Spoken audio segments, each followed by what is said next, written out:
Hello Nintendo Wii here, welcome back to Let's Play Retro Games. Today I'm going to be talking about 5 retro-inspired indie games for the Nintendo Switch. The first game here, I'm not sure if it could be classed as an indie game because they're quite a big studio, but they did branch off from a bigger studio, so I'm counting them as an indie developer. Yooka-Laylee. I've been playing this game a lot and I'm really enjoying it. Obviously, it's very heavily inspired by Banjo-Kazooie, so if you were a fan of Banjo-Kazooie on the N64, you're guaranteed to love this game. I'm having such a blast with it. I'm up to World 3 at the moment. I love the different transformations, all the different moves that the characters can unlock by going to talk to this crazy snake with a phone in his trousers. His name's Trouser and he's a really fun character. Really fun game if you enjoy that sort of collect 'em up 3D platformer. If you do enjoy Banjo-Kazooie or Banjo-Tooie, you're pretty much guaranteed to love Yooka-Laylee. It really is like a next-gen version while still retaining the same gameplay as the N64 classics.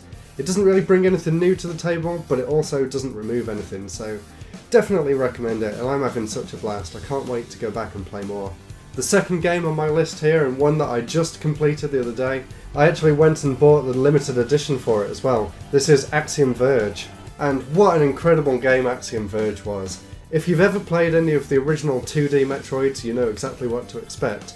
Well, you'd think so, but not quite. This game, although it does heavily take inspiration from Metroid, it completely takes the game into its own hands and has some amazingly inventive power-ups and levelling up system.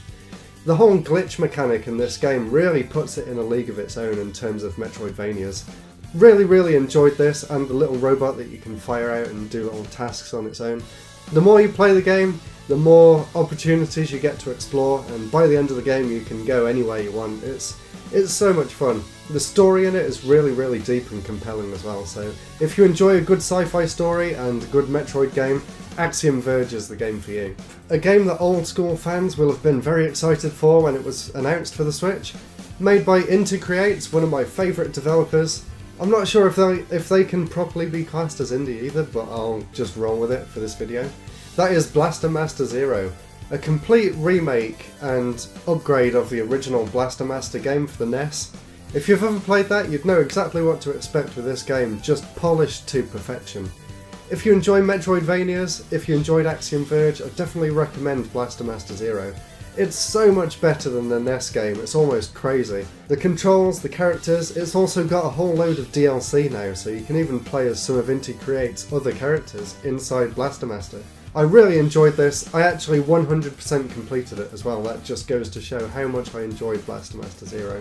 Watch the gameplay over the top of this video and see if you think it's for you, but I'd definitely recommend it. And that brings me to another game by Inti Creates. Yep, one of my all-time favourite developers now. They've really put out some great content. This game is called Mighty Gunvolt Burst.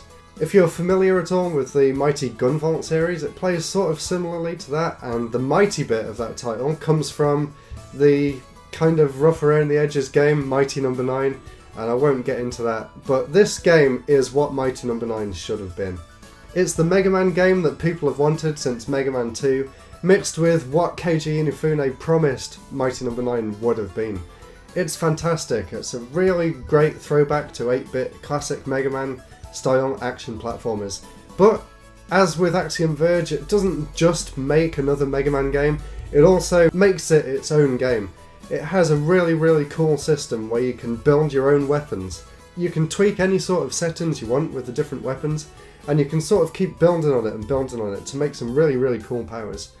That's what kept me playing all the way through the game. The rest of it is fairly similar, just your basic Mega Man run and gun action, but with the added bit of making your own weapons and swapping from one to the other at any point during the game, really gives the game a lot of its own sort of personality, and I can't recommend it enough. If you like Mega Man, if you're like me and you've played the NES games to death, and if you've got a Switch, definitely recommend Mighty Gunvolt Burst. So if you've watched my channel for a while, you might know that I'm a huge fan of Wonder Boy 3 The Dragon's Trap.